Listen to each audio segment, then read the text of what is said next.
Bonjour à tous, c'est Claire, bienvenue dans cette vidéo où je suis très heureuse de vous présenter un jeu de cartes sur le thème des runes qui s'appelle Telluric Runes, qui vient de l'autre côté de l'Atlantique, du Canada. C'est un jeu qui est dont le livre en fait est écrit en anglais, mais la personne parle français, donc il y aura peut-être une traduction en fonction du nombre de personnes francophones qui sont intéressés par ce jeu-là. Alors, c'est un jeu que j'ai découvert un petit peu par hasard. Et en fait, les premières fois que j'ai vu les cartes, je me suis dit waouh, les cartes sont magnifiques. Et après, j'ai vu qu'il associait les pierres et les plantes. Donc, c'est deux, comment dire, deux domaines qui me parlent aussi. Mais je m'étais dit, ouh là là, c'est un peu acrobatique comment dire, comme concept. Et puis finalement, je vais vous le montrer ensuite. Il y a vraiment un joli travail qui a été fait dans ce jeu de cartes. Alors, il arrive dans une pochette en organza avec un joli petit message, enfin un petit message, une petite carte. Donc on a le jeu dans une pochette en carton. Est-ce que j'ai tout sorti? Oui. Le jeu de cartes et puis le livre d'accompagnement qui est un livre en noir et blanc. Voilà. Alors, le jeu, comme je vous l'ai dit, puis comme vous avez pu le voir, parce que j'ai déjà fait quelques publications avec des photos de ce jeu, il est magnifique. Et voilà, donc je suis vraiment contente de vous le faire découvrir.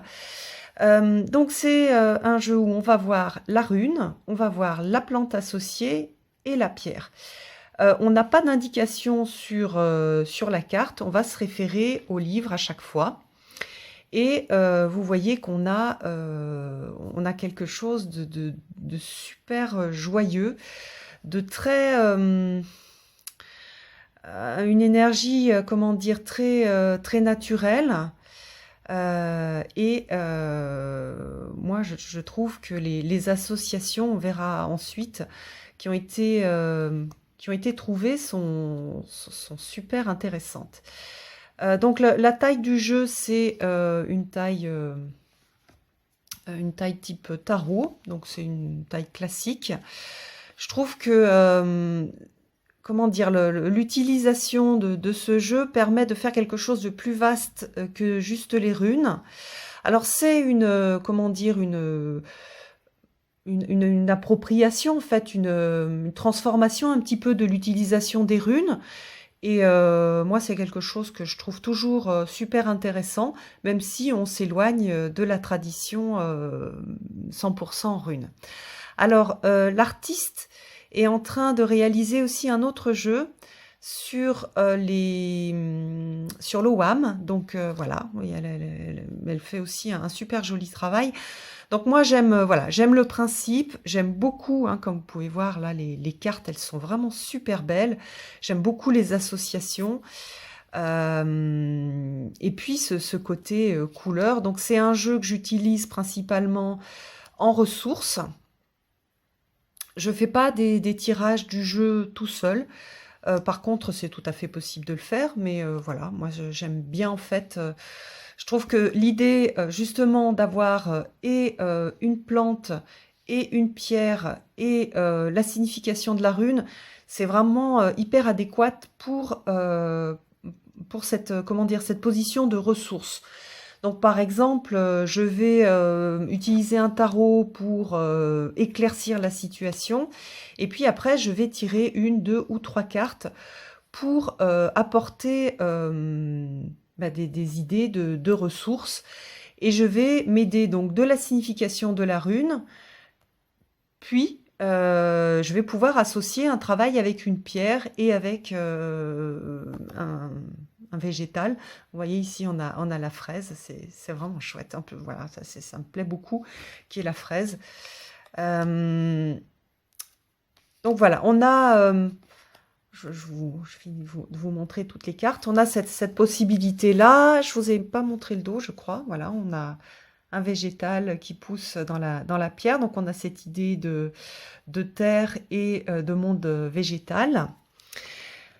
Alors ensuite, le livre. Donc c'est pas, comment dire, c'est pas un livre de formation sur les runes. Comment dire, on va avoir des informations qui vont être super intéressantes pour faire le tirage. Mais si vous voulez creuser le domaine des runes, vous n'aurez pas toutes les informations sur les origines, l'association, etc. Mais il y a très largement suffisamment d'informations pour faire des tirages. Donc au départ, on a cette sorte d'index avec les cartes et le nom de la rune, ainsi que la page où on va trouver la rune. Puisque lorsqu'on va tirer, la carte, on ne va pas forcément avoir d'indication sur où trouver la carte, les informations sur la carte. Donc on va se référer à cet index. Alors je trouve qu'il est très bien fait parce qu'il est visuel. Donc on va avoir très rapidement, on va voir, oui, voilà, très rapidement quelle est la carte qu'on a tirée et on va pouvoir se trouver la page. Ensuite, donc on a, alors attendez, je vais tout mettre au soleil. On va avoir la rune avec une reproduction en grand, en noir et blanc de la carte. J'aime bien, je trouve ça super joli. Le nom de la rune, la signification, on va dire, d'origine. Donc c'était celle-ci, c'est fait où? C'est le bétail. On a des mots-clés, donc c'est là où on va pouvoir se référer pour avoir la signification, pour avoir la ressource. Et puis la signification en inversé. Donc moi, j'utilise pas les inversés. C'est plus si par exemple j'utilise ces cartes-là pour savoir quel est le frein, pourquoi je n'avance pas, pourquoi j'arrive pas à me sortir de la situation, que je vais regarder la signification en inversé. Mais comme je vous l'ai dit, majoritairement, j'utilise ce jeu-là, pour l'instant en tout cas, en tant que ressource. Et puis, on a après un texte qui n'est pas très long, mais dans lequel il y a vraiment, comment dire, le lien avec le végétal et la pierre. Donc, on va avoir le maïs, par exemple, ici, et le lien avec cette signification de féou. Et à chaque fois, j'ai trouvé que comment dire, justement, ce lien-là et la façon d'utiliser les végétaux et les minéraux pour apporter un plus ou au moins une ressource pour renforcer quelque part la signification et le pouvoir de la rune, j'ai trouvé que c'était super intéressant. Donc on a là voilà le maïs qui a été cultivé, que c'était la nourriture de base de nombreuses cultures. Voilà, donc on a tout cette comment dire, tout ce lien-là, et on voit bien ce lien avec le fait d'être nourri. Donc chaque fois, on va vraiment bien comprendre pourquoi est-ce qu'il y a eu cette association. Et moi, à chaque fois, je me suis dit, ah oui, c'est vraiment une belle association. Alors, vous savez que moi, j'utilise aussi, enfin, surtout les runes, pour faire soit des runes liées, soit pour faire des rituels. Donc, je vais utiliser la signification de la rune, je vais la mettre sur mon autel, je vais faire un petit rituel, par exemple, parce que... voilà, là on a le fait de l'abondance, de retrouver de l'abondance. Donc je vais sortir la rune, je vais mettre peut-être une petite bougie. Et là, ça donne des idées pour rajouter des choses. Donc par exemple, des grains de maïs et puis la pierre qui va correspondre. Donc c'est pour ça, je trouve ça vraiment, vraiment hyper intéressant parce que ce jeu-là, il permet soit de faire des tirages, soit d'utiliser la carte pour faire un rituel, soit d'utiliser le livre pour faire le rituel. Donc on peut faire aussi tout, c'est-à-dire je vais prendre ma carte. Alors on peut regarder par exemple, voilà, la joie, je veux être dans la joie, je veux retrouver de la joie dans ma vie. Donc je vais sortir une tourmaline, je vais sortir, je vais aller, soit je prends des petites fraises en plastique de jouets d'enfants, soit je vais ramasser des feuilles de fraisier si c'est l'été. Et puis je vais sortir la rune et je vais aussi par exemple sortir la carte. Et ça me fait quelque chose de complet pour travailler sur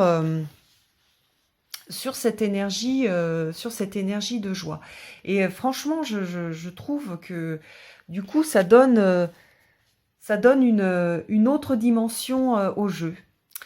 Voilà. Donc, alors attendez, je vais vous montrer un petit peu toutes les pages. Donc moi, j'ai commencé à noter les significations, le nom de la plante en français et de la pierre, hein, quand je la connaissais pas. C'est pas un livre, si vraiment il vous plaît, il n'est pas compliqué à traduire. Il y aura quelques mots à aller chercher, puisqu'on n'a pas, on connaît pas tous le nom des plantes, mais par contre, après, voilà, vous voyez, le Crown of Thorns, c'est en fait, ça se traduit, c'est la couronne d'épines. Donc on connaît ou pas la plante. Si on la connaît pas, ben, ça permet aussi d'aller faire des petites recherches pour travailler avec cette plante-là. Et à chaque fois, on va avoir ce travail sur les plantes. Et les pierres qui vont s'associer donc à la signification de la rune. Donc on va avoir ça pour toutes les runes. Et puis voilà. Alors donc on n'a pas de tirage proposé. On n'a pas voilà, on n'a pas comment dire, de situation historique par rapport aux runes. C'est plus une appropriation personnelle et une transformation de l'utilisation des runes. Et en ça, ce jeu-là, il est unique parce que il apporte de la nouveauté. Donc, à nouveau, soit je connais les runes et j'ai envie d'utiliser que les runes, et je ne suis pas obligée d'utiliser les plantes, mais ce serait dommage. Soit j'adore les plantes et les pierres et je vais faire ce travail d'association de plantes, de pierres, de runes.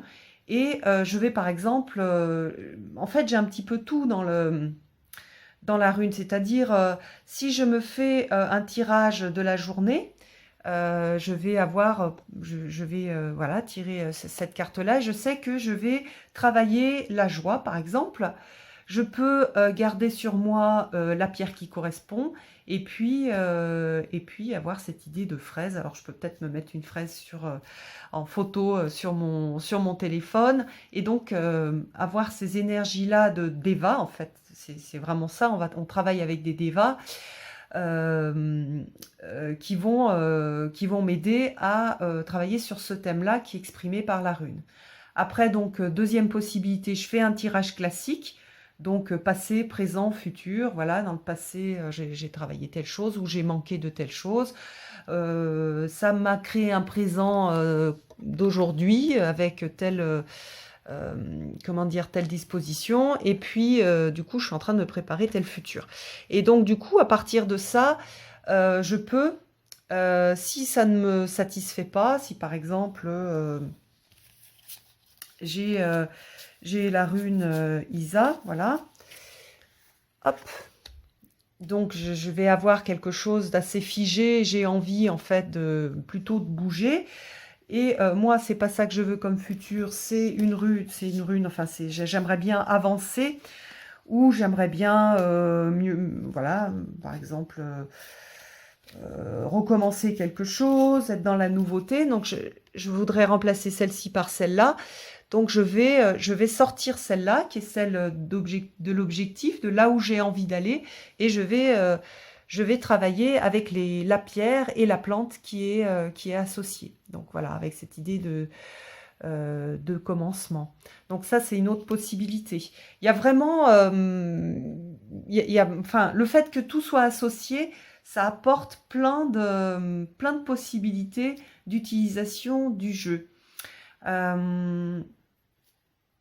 Après, je peux le faire un petit peu à l'inverse, c'est-à-dire je sens que j'aimerais bien travailler avec, alors celle-ci, on va faire un petit exemple, 48, 49.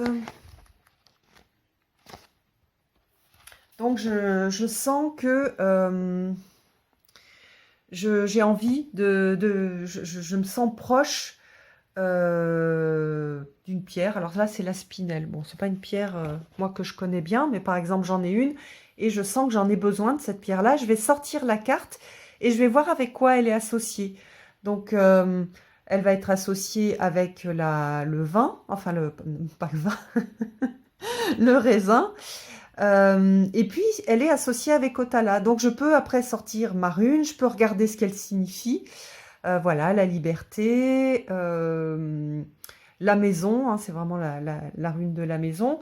Donc, je vais faire ce travail-là et ça me permet de me donner des indications sur, sur pourquoi je suis attirée par cette pierre-là. Je peux aussi travailler avec le pendule, c'est-à-dire je vais étaler toutes les cartes et puis avec le pendule, je vais voir sur quelle carte il s'arrête et je vais travailler avec la rune, la signification de la rune, la signification, enfin la pierre et la plante. Je peux aussi, si je connais bien les plantes, aller plus loin avec ce travail de la plante.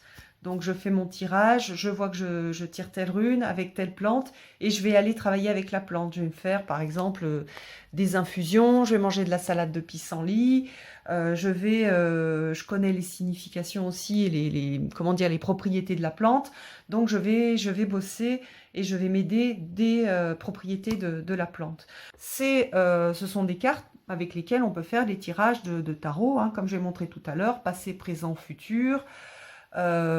Problème, solution, qu'est-ce qu'on peut avoir comme autre tirage? Tous les tirages en 3 cartes, tous les tirages en fait qui existent pour le tarot, on va pouvoir les faire avec ce jeu-là. D'ailleurs, si jamais vous prenez ce jeu-là et puis que vous avez un livre sur les tarots, je vous invite à faire des essais, à regarder ce que ça donne de faire les tirages qui sont proposés dans votre livre sur le tarot.